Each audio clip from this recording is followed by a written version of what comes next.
What's going on, everybody? Happy Thursday. Thank you for tuning in this morning. I got Miss Ward in the house. How are you doing, Miss Ward? Absolutely phenomenal. I am so ready to go get it. You know how we do. Yeah, I love coming on here on Thursdays with Miss Ward because she always gets me pumped up. Even if I'm kind of dragging a little bit. I was a little dragging this morning. I was um we've been going to the amusement park a lot here lately with the family in the evenings because we bought this like dining pass for King's Dominion. So we've been having some late evenings at the amusement park, which wear me out. Like so much walking and so much food. I like to think that the walking counterbalances the ridiculous amount of amusement park food I'm eating, but I know it doesn't. So happy Thursday, everybody. Thank you for joining us. Um, we got Dr. Dan checking in. How you doing, sir? Thank you for coming on today and spending your Thursday morning with us. Adam, how you doing, brother? Good to see you. Thank you for joining us. We got a special topic today. It's a topic I love talking about. We've done this at least once, maybe twice before with me and Zach, and I think me and EJ might have done it a couple of times, or I can't remember. But I'm excited to hear some of Miss Ward's favorite tools of the trade, because a lot of you guys have seen some of mine. I'm going to share a few more today, but I feel like most appliance people, tradesmen and women, are kind of tool nerds. We love tools. Anything that makes the job easier, anything that makes the job go smoother. And we're not always talking, drill, screw guns and meters and things like that. We also talking tools outside of the working on the appliance.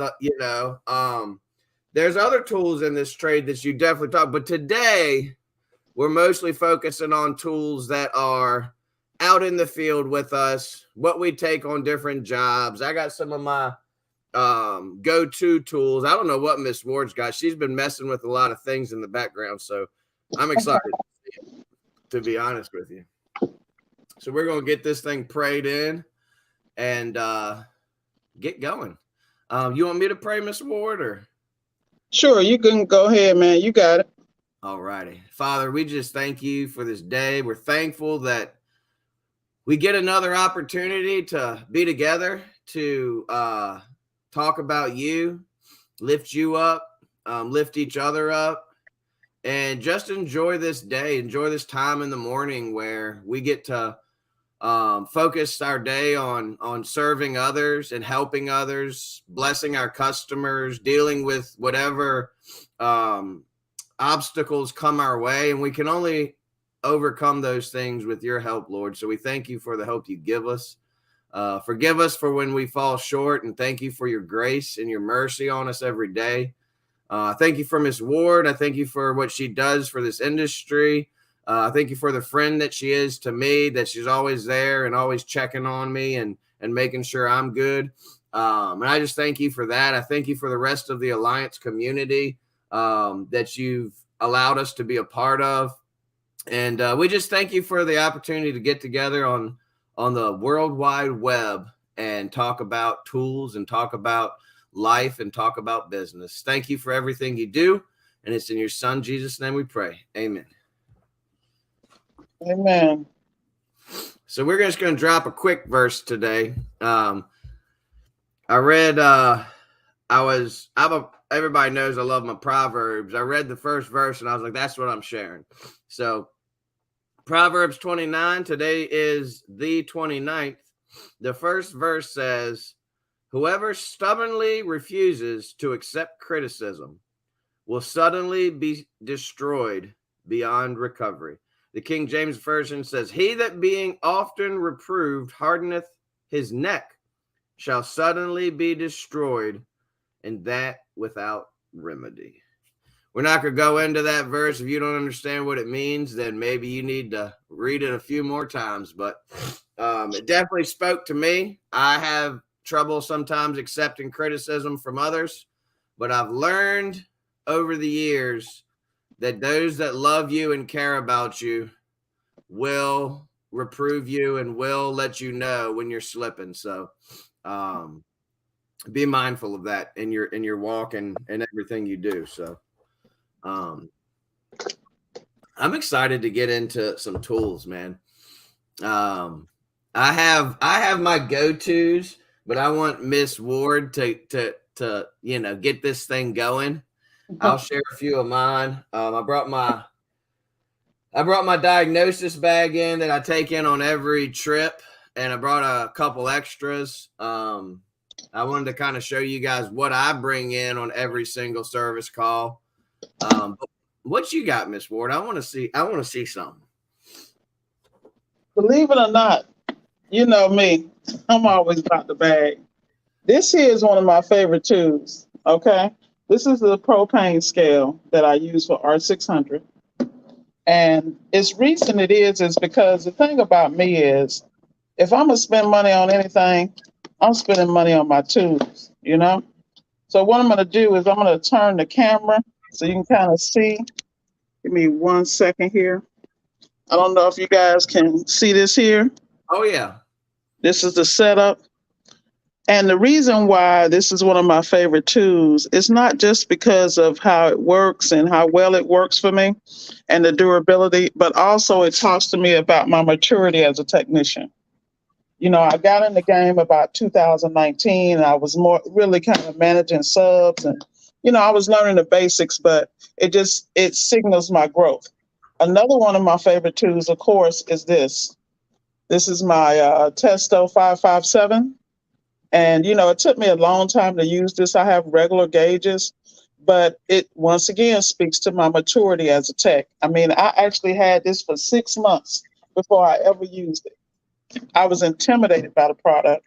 And it's just like our cell phones. How many people know how to do everything on your cell phone? Like every ability it has. So I'm just looking forward to growing as a technician, as a business owner, and being able to expand and bring more profit by really becoming versed in these. These are 2 of mine. Yeah, I'm going to send it back over to you while I grab some more stuff. All right. It's funny you showed that scale because I literally just got that scale last week. I haven't even used it yet. Love it. My main sealed system guy that was doing all my sealed systems, Zach Baby Boy Rodriguez, is moving on. Shout out to him. He's moving on to the HVAC field. So looks like your boy is getting back on the torches, and I'm going to get back out there and do my thing. I haven't done sealed systems in a long time. And to be honest with you, when I was doing them, I didn't do them for a long time. So it's almost like relearning the whole thing. I have that foundation, but I'm kind of excited about getting back out there and sharpening that sword a little bit. Well, let me see. What do I want to go over first? Well, I'll go over my basics first. This is what I carry in on every single service call. Just very small bag. That's the first thing you'll notice. I know that there's guys and gals out there that carry in massive, massive tool bags. And I'm not knocking that. I'm not telling you what to do. But I will say this. I can complete 90% of what I go out on with this and this. My Bosch. I saw somebody dissing the Bosch recently on a thread on Facebook. I don't know how you could diss this thing. I absolutely love this. We buy the kits. Every technician gets one of these. We buy the one that comes with the impact and the regular chuck drive. 99% of the time I'm using the impact. But obviously, tool bag. I keep my meter either clamped to the side of it or inside of it. I do rock the Klein. Hold on, where's the camera? The Klein CL800. Love that meter. I have another little bag inside that bag that has all of my leads, my alligator clips, my jumper wires, all that stuff. And I will say this. I know I've promoted this tool a million times. This stays in my pocket. This doesn't even get that anything that stays on my actual person. I'm going to show you a couple here, and I'm showing y'all real simple stuff today. I carry a lot of stuff on my actual person too. First one is this. I've shared it many times. Zach Kreider turned me on to it. It's the Klein electrician's ratchet. It's got the 1/4 inch on one side, the 5/16. It's got the thumb drive. It's one of those tools that when you need it, and it's helpful. And a very, I'm going to share a very underappreciated tool that you can get for free 99.9% of the time. And it's really, really handy. And that's these tiny little screwdrivers that every supply house gives out. 99% of the time, they'll give you one if you ask for one. I keep one of these in my pocket at all times. This one has a magnet on the back of it, which is handy for, grabbing something you can't, that screw you just can't quite reach that you dropped, because we all drop screws. But man, I probably use this tool more than anything. It's great for grabbing that little terminal that won't come off. It's great for prying that little piece that's being stubborn. It's just a great little tool. I'll bounce it back to you, Miss Ward, because I can talk about tools all day. All right, this right here is my baby. This one here, it comes with several attachments. This is my little Makita. Excuse me, Milwaukee. God, forgive me, Milwaukee. I grew up on Makita. But anyway, I love this because I have the magnet right here, okay, to grab everything, to hold my screws. I love the fact that I can make this smaller. It has several different attachments it's even got an attachment that has a chuck. Of course, I always use this attachment, which is the offset one. I'm kind of trying to figure out what's going on with my calendar here. So it's offset, and I put it on. And this is just lightweight. I can adjust the torque. It's great for working in appliances because I'm not going to break anything. Now, now I have a full DeWalt set, and when I have some stubborn stuff I'm working on, I pull that out. But 99%, this is what my go-to is. My other favorite tool, once again, speaks to my maturity as a technician, is my R600 gauges. This is what I mean about walking into those areas that many are intimidated by, but you step in and go get it. And anytime I pull out the gauges, whether it be this, the Testo, or that one, it's a bag. It's a real bag, and that's what I love about that. I agree with you with the screwdriver, with the little pocket screwdrivers. I keep that. I always keep a pocket light. Like I picked up a light, and you know how we always picking up stuff. So I probably got 20 lights like everybody else. But I picked up they had a little, how they have the little inexpensive bins with the tiny lights. I was in Tractor Supply because I'm always in those kind of areas. And I picked up one of these lights, man. The thing is great. But as far as tools, that tool you turned us on to starts with a W, Weibo or something, the one with the green screwdriver. The Ware, yeah. I bought that immediately. I have one of those Sidewinder the Klein Sidewinder too. Oh yeah. And let me go ahead and break some stuff out now. You brought up the Ware. I wasn't going to bring out the Ware because everybody has already seen it. These are the other parts of my Testo. I don't even have to pull anything to check the pressures. Everything's Bluetooth. Definitely worth the investment. Let's not even talk about the vacuum gauge. I mean, if you're going to be a tech, I hate to be shady, but be a tech. Yeah. Technicians use tools. Parts changers don't. We invest in our tools. Your tools are going to pay for themselves. If you're looking at a tool and you're thinking, oh, can I afford this?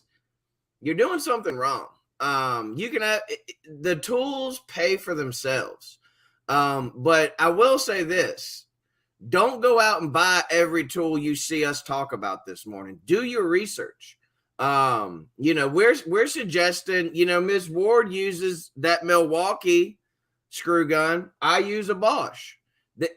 To each their own. There's some things like the Wera screwdriver. You can go buy this today and you will not be disappointed. This thing right here, it's removable. It's a good quality unit. It's got a little spot for all your bits on the inside. I keep some of my Torx bits in there. I keep a flathead. I keep the piece to put my sockets on, my small sockets in. And this thing stays in my tool bag. And anytime I need a bit, anytime I need an extra whatever, if I need an extension to get back, onto the further depths of one of these machines, I just pop that out, pop it in the old Bosch, stick this on the end, and then I've got a longer piece. And of course I have longer bits in the truck, but who wants to run back? For me, I want versatility in my tool bag. I want tools that can be used for many different applications, because I don't want to run back to the truck. A lot of y'all look at this tool bag, which by the way is not even a tool bag. This is a tactical bag. It goes around your waist. I can strap this to my waist, and then this bottom part straps to your leg. So I can slap this bad boy on. I can have my drill with me, and my hands are free. I can walk into the customer's house with my parts in my hands. All my tools are on my hip, and I'm ready to go. Speaking of flashlights, I'd like to give a shout out to this flashlight. It's a Quantum rechargeable. It's got the magnet on the end. These are $25 at Harbor Freight. And I know there's a lot of haters out there that don't like Harbor Freight. I love Harbor Freight. You will spend some money testing stuff at Harbor Freight, but I'll give you a tip. If you're on Facebook, which most of you are, there's a Facebook group called Harbor Freight Junkies, and they review all the Harbor Freight stuff. So instead of you going and buying some junk, you go to Harbor Freight Junkies, you type in flashlight, and they've already tested them for you. And it's real world reviews. But this thing's got the regular flashlight, it's got the side jank, but then it's also got the blue light too, or the black light, whatever you call it. It is strong enough. You might think to yourself, well, that black light doesn't look strong enough to detect a leak. It is strong enough to detect a leak. I've found leaks with just this flashlight on sealed systems that have dye in them. So that's awesome. You got any more, Miss Ward? No, that's it for me. That's it for me. I want to talk about the tool thing. I want to talk about what I did when I first got into the industry when it came to tools, because I'm one of them people. I'm paranoid, and I never want to be somewhere and not have something, even if I don't know how to use it. I was one of those people. I'll never forget. I picked up the phone and called Mike Sneed about something that was going on with my meter, and I was measuring something. And I would never forget. I was like, dang, do you really know how to use this? And I'm sure we all have been guilty of it. But the reality is one of my biggest things is, because I'm so hard on myself, is giving yourself grace, realizing you're human, and realizing that, finding a way to take the time and really learn your industry, learn the job. At this point, nobody should be going into a person's home and not being aware of having some idea of how to address and attack the issue. Like yesterday, I had a Whirlpool side by side. It wasn't dispensing ice, and it was in the door ice maker. And I showed up with the auger in hand. All the things it could be, also the door kit, things that, the things we know that happen. And because it was side by side, of course, my brain is thinking about the harness at the bottom that breaks, those things. So I go in with a process and I get in there, I take the ice bucket out, the auger's spinning. I'm like, it's spinning. Dump the ice out, maybe it's frozen, but put it back up, still not spinning when I put the ice bucket back in. So then I pull out my needle nose, have the customer push it, and I realize that the bearings are stripped in the auger. So, of course, when pressure is applied, it's not going to spin. I was ready to go get it and get it done. But, people think that takes years of experience. What it does is it takes repetition as far as how you push yourself, Yeah, absolutely. I agree with Dan. A ticket tech is only as good as their tools, and not just the tools in the tool bag. Like, I love that small tool kit that you have there. I think it's brilliant and genius because let me explain something to you. Every time I have a portfolio, because I'm a business person always first. So I have a portfolio that I bought. It's a Husky portfolio that I bought. I did a video on my channel about it, and it just folds open and closes. So all my tools lay in there, and I'm good to go. At the end of the day, hey, Drill Wheel, that's my personal trainer. I love you. I love you. That's my guy. Anyway, I'm sorry, y'all. Let me get back on topic. But I love the fact that I can go and open it. But every time I do, I got too many of these, too many of that. And in my brain, I'm like, I'm going to just start putting stuff to the side because the lighter you are when you go in and having your tools, it all goes back to how you present yourself in a customer's home and your level of professionalism. The last thing you want to do is be scrambling. But you see what that you're doing, TK, that just shows you've done this enough times, you know what you need. And when you go into a job, if you need anything extra, you've been doing it to the point, okay, I'm going to bring this, but I know I need to have this on standby. And that's just really being focused on the profession and how you present yourself. Yeah, absolutely. And I mean, I've had every type of tool bag there is. I've had the open top tool bags. I've had several different backpacks. And there's nothing wrong with all those things. But for me, I'm at the point now where I know exactly what I need for a job. And the only tool that I have to run out for, I'm going to show this next tool, and I have to run out for this tool quite frequently. But when you run out for this tool,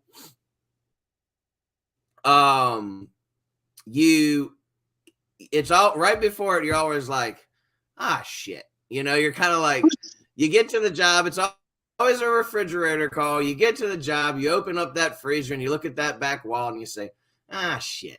And so y'all already know what I'm talking about. It's my steamer. And this little guy. Now I've used every steamer in the book. The McCulloch, I got the big boy that one of my techs has now. He seems to like that one. But this guy right here is like $40 on Amazon. And first thing you notice is look at all that cord. Look at all that cord. These little steamers that they sell with the little 4-foot cord, I can plug this bad boy. I mean, that's an extension cord right there. It's made by a company, EAVE. Never heard of them before until I bought this. Couple nice features that it has. First of all, the ridiculously long cord I love. Second of all, it has the trigger lock. I do wish that instead of it being a trigger lock, it would lock it into the steam position, because I had one time where you could lock it into the steam position and it would just go. So I kind of wish it had that. But right on the top there, if you look down inside, there's a little red plunger. When this thing gets hot enough, that plunger pops out of the top to tell you it's ready to go. And also, it has indicator lights on the side. One is orange and one is green. When it's ready to go, it turns green. I abuse my steamers. I'm not going to lie to you guys. I'm hard on them. I'll turn this bad boy upside down and just shoot straight hot water at that thing. But I usually go through about one steamer a year. and then they stop working. That one, I believe, is on its maybe 16th month, and it's still truck. And I'll tell you another thing I love about it, and you guys will appreciate this, that defrost evaporators frequently. It heats up ridiculously fast. I mean, by the time, if I go grab it, typically if I go in and I see it's a defrost issue, my first thing is I go grab my bucket of rags, shop towels, chamois cloths is what I use, and I grab my steamer.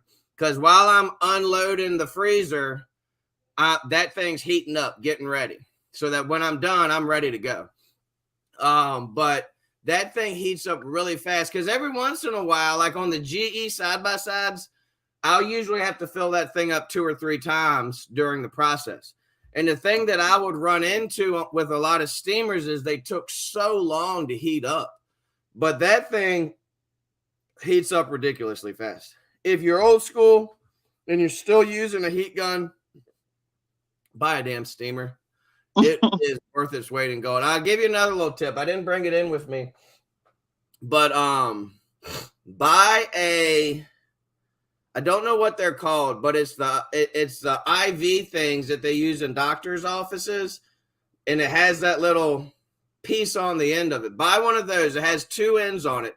Cut it in half, and it has a tube attached to it. It fits perfectly right on the end of this for going down in defrost drains. So TK, where do they buy the IV thing from? Amazon, anywhere like that, anywhere they sell medical supplies. And I need you not to skip over something you said that was brilliant. This is what I'm talking about, game. It's your relationships. When you said you used the chamois cloth that people use in auto detailing, don't slip over that, because that's a whole bar right there. Yeah. Think about it. I mean, that's brilliant. Dude, I got one. I'm about to order some more. Because that's brilliant. I buy mine at the Dollar Tree, which is $1.25 now. I posted it on the group the other day, but I buy them 20 at a time. I'll go in there and buy 20 of them, give 3 or 4 to each of my guys. And the beauty of it, at $1.25, when it gets nasty and dirty, I just throw it away. I'll wash them if they're just a little funky. But those chamois cloths are so absorbent, and like I'll even a lot of times, like if I go in on a dishwasher, a lot of people, they pull their shop vac out to get all the water out. 3 or 4 good rings of that chamois cloth, that dishwasher has no more water in it. I can get down into the sump, get all the water out real quick, pop the drain off, no more water. Those chamois cloths are so awesome. I've been using them for years. I've been talking about them for years. They're $1.25 at your Dollar Tree. Go in there and buy 5 of them, and then keep them in a ice bucket from a Whirlpool ice maker kit.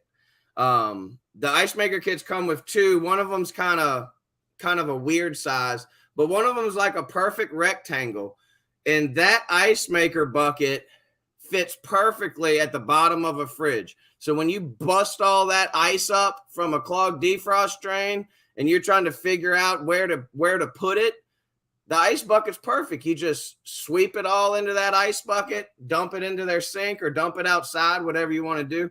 And let's not forget this. Bring a blanket in when you come into work on somebody's stuff. If you're throwing ice chunks and all this stuff all over a customer's floor, you're not a professional. My number one pet peeve in the world is when I look on Facebook and I see these guys working on appliances on hardwood floors with nothing underneath of them. Get some floor protection, put some blankets down, act like a professional. And lastly, but not leastly, you young bucks don't know nothing about this, but us old people, seasoned professionals. I did flooring. I started doing flooring, ceramic tile flooring, when I was about 9 years old. My best friend's dad was a ceramic tile installer, And I started doing flooring when I was about 9 years old. And probably from the time I was 9 till about 15 or 16, I never wore a knee pad. Because I was young. I was a little kid. I didn't care about my knees. So my knees are beat up. There's no hair. Like I have hairy legs, but my knees are absolutely bald because of all of the thousands of square feet of flooring I've crawled around on. So I protect my knees. And for you young bucks out there, more power to you if you don't want to, but listen to some sage wisdom here. Protect your knees, protect your back. I've got back problems that pop up out of nowhere. So protect your, our body. We're only getting one of these. So take care of your body, especially you young guys that think you're invincible. You're not invincible. Get you a knee pad. And that's all I got, Miss Ward. Well, one last tool I want to talk about is my aftershocks. The reason why I like aftershocks is whenever I go into a home first of all, these match my outfit, so I always got to be fly. But again, past that, they work really well. And they're really lightweight, but also you can hear everything going on. If you're in a customer home and you need to watch a quick video, it's really great. And the thing I like about aftershocks is because I bought these from Amazon like just under 2 years ago. A part of it broke. They have like a 2-year warranty where you just reach out to Aftershock. They just sent me a brand new pair. That's beautiful. What I mean? I love companies that stand. I mean, I think when I bought them, it was like $1.50 or something. But the reality is that they paid for themselves. The company stood behind the product. It wasn't no big deal. I just sent them my Amazon receipt, and it uploaded it, and I was good to go. So I'm always down for companies and technology, but companies that stand behind their brands. And you know what I love about those hands-free earpieces? Is when you need to call tech support or you need to call whoever, how awesome is it that you got them in your ears? Your hands are free. And let me give this bit of advice to you guys. Don't call tech support until you're ready to call tech support. There's nothing more unprofessional than you calling tech support and not having your meter out, not having the board. You know damn well that guy's going to ask you to go to that control board or whatever. Be a professional. I know that we have some tech support haters out there. They're doing their best to help you.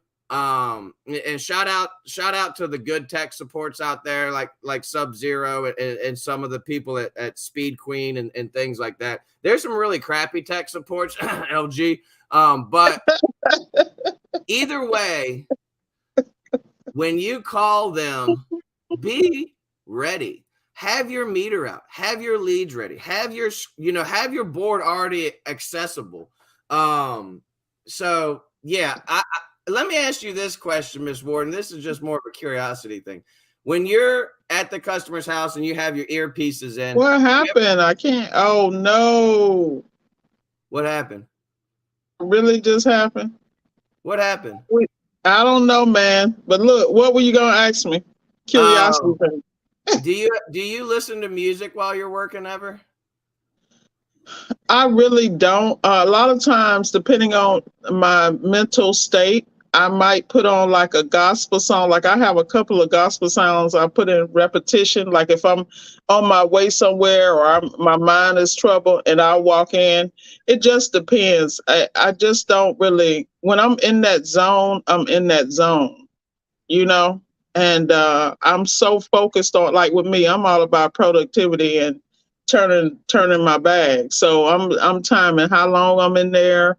My whole thing is focused because a lot of times what we will run into as professionals, so many people are so accustomed to technicians coming in who are not professional, meaning they come in pants sagging, ill-kept, not well shaven, not in uniform, and then they get there, they talking on their phone, they not taking the job seriously. I pride myself on going in and being extremely professional and focusing on the task at hand. Now, sometime I might have gospel on or something like that, but it's only if I'm in a zone, because I'm so Yeah. busy focusing on my discernment. I'm male or female. I always caution people, listen to your spirit before you walk into somebody's home. That need to be a topic we talk about, safety Yeah. of Yeah. technicians. That Because discernment is huge. I'm telling you, I had a customer in a very nice neighborhood that was at the end of a cul-de-sac, and it was a bunch of woods in the back. In my brain, I kept thinking helter skelter. Don't ask me why. Because it was one of those customers I had kind of written off, because every time I went to serve them, they were not available. They had an accident. It was something. So my energy was already, I don't want to really do this. And so when I showed up to the home, I get it, nice neighborhood. Houses are going $500,000 and up. All right. And I get to the end of the cul-de-sac or end of the street, because it's a dead end. And I go to the house and I see the lawn is not really well kept, which is always a sign. And then I go to the door and I'm looking through the window and I see like mattresses on the floor. And I'm like, what is this? What's going on here? You know? And so in my brain, and there's a little Ring doorbell or something, I call it a knockoff Ring doorbell. And I hit the button. Now I already made up my mind, my round brown ass was not going in there. Okay. Right. But the thing about it is that just the energy was off. No one came to the door. I took pictures and I notified the company that sent me there that I wouldn't recommend anyone go because it was not safe. But that's what I mean about, I hear people in these situations. If a customer acts a certain way over the phone, they're giving you that's a cue. That's a sign. If you get a certain vibe, we don't need that money that bad. I just want everybody to be very safe out here, because we see stuff on the news that we're not going to go into right now, that we just pray, because the world, not only has it changed, but you need to really protect yourself at all times. Absolutely. We could do it. We actually might talk about that. Well, I'm gonna be on a cruise next week, so EJ will be here. But maybe the following week we could talk about I mean, it's huge, and that trust your discernment. And I'll tell you another thing that I'm thankful for, and it's more than a tool. It is an absolute blessing, and that is my CSR. And I know I talk about Beth a lot. I love Beth. Man, you want to talk about the gift of discernment? This woman can screen service calls like nobody's business, and she'll call me and she'll say, TK. She's like, my spidey senses are going off. I was like, red flag them right now. We don't need to go. She's like, this is going to turn into a nightmare. And it's such a valuable asset to my company, because when you have someone answering and screening your calls that knows the red flags. We had a customer call the other day. It was a new property manager, and he wanted us to go run like 5 different calls and then bill when we were done. And we were like, no, we're not going to run 5 calls because we don't have any relationship with you. And Beth was like, going over everything with me. And I was like, Beth, our procedures are our procedures. Let him know what our procedures are, and he can either say yes or no. We're I know everybody else is slow, but we're busy. I don't need necessarily I definitely don't need another property manager that's going to have me run 5 calls and then ghost me. But she's just, while we're talking about tools and discernment, if you have a CSR that has the gift of discernment and can screen those calls and see those red flags when they pop up, man, they're worth their weight in gold. We got a few comments I want to go over real quick. Paul said he uses the Wagner wallpaper steamers. I've heard of people using this thing. It's for wallpaper. And I've heard good things about it. So I might have to. I have a hard time getting away from my new little steamer I use. JAR Appliance checking in. Good morning. EJ said this stuff is fire. We need links. I don't have links for everything, but I'll try to put some links in later in the group so everybody can see. Knipex pliers, wrench, and Cobra XS. I've heard really good thing about the Knipex pliers. I've had the same set of pliers. I don't even know what brand they are. I don't even know what brand they are, but they're Probably not Harbor expensive. Freight. Yeah, I think they're actually like Home Depot. Oh yeah, Vice Grip.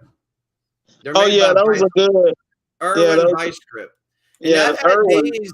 I think I've had these my entire appliance career, and they're not in the best of shape. You can see they're a little rusty, and they've been through the ringer. But I have the whole set, so I keep these little guys in my tool bag, because 99% of the time that's pretty much what I use.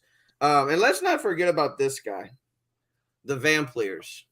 If you do not have a set of Vampliers,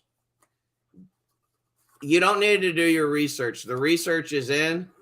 Vampliers are worth their weight in gold. When you have that stripped out screw that's rounded out and won't come out, the Vampliers are the way to go. They have saved my butt countless times. Paul said, like 10 years ago, I used to play classical on a Bluetooth speaker in my bag on a super low volumes. I like classical music. Yeah, I'm pretty much the same as Miss Ward. A lot of the times I need to focus and I don't play music. But if I'm going in there and I got to defrost an evaporator, or I'm doing something that I've done a million times before and I know exactly what to do, I'll throw on a little music in the background. I listen to a lot of reggae music. I like reggae. There's something about there's this hypnotic beat in every reggae song that I just absolutely love. So I listen to a lot of reggae music. It helps me to just get into the zone of where I want to be in the mindset. And in the back of my head, I'm imagining that I'm on this tropical island, sitting on a white beach sand with blue ocean in front of me instead of in front of this crusty ass washing machine. So I think that's why. And the awesome part, Miss Ward, is next week I will be on a tropical beach somewhere. So y'all are gonna hold it down while I'm gone. Make sure you say hello to my family, Rumkey. That's my father, my paternal side. Okay, in Bahamas. Yeah, man, I'm part Bahamian. Okay, No, I I'm didn't from even South know Florida. that. Yeah, well, I don't either. Only when it's conch salad time. Trust me. Hey, I was just talking about that. I was like, as soon as we touch down, I'm going to eat some conch salad, because I've been to the Bahamas. This is probably my fourth time going to the Bahamas, and I've never tried conch salad, and that is just shameful. I've tried conch before, but I've never tried the conch salad. So definitely going to try that. Well, I know you got to go, Miss Ward. You got any closing thoughts or comments? Hey, we need to go get it, boy. I don't know why y'all playing, man. It's the second half of the year. I told people, whatever your New Year's resolution was, the year's not over yet. Don't be so hard on yourself. Just pick up where you left off and keep going, one step in front of the other. You know how I feel about Atomic Habits, man. My boy James Clear. There we go. That's it. Go out there and get it, you guys. We got Brother B checking in. Good to see you, sir. We're going to wrap this thing up. Everybody stay safe during this holiday weekend and the 4th of July. Don't go out there and do something stupid and blow yourself up. Be safe with your firecrackers, your fireworks, your Roman candles or whatever, bottle rockets. I will be on a tropical island next week somewhere, but EJ is going to be checking in. We got a lot of folks checking in from Miss Ward's channel, so shout out to Body Leisha is checking in. Thank you for joining us, ma'am. And like I said, go out there and invest in yourself by investing in tools. If you're uncertain of a tool, do some research on it. All the tools that we have talked about this morning, they're good tools. I wouldn't show you something that I think is junk. So go out there and invest in quality tools. If you don't have a good meter, go get a good meter. If you don't have a good screw gun, go get a good impact screw gun, and invest in yourself by investing in your tools. We hope you guys have a great rest of your day. EJ and somebody will be on for Freestyle Friday tomorrow, and we will check you next time. Peace.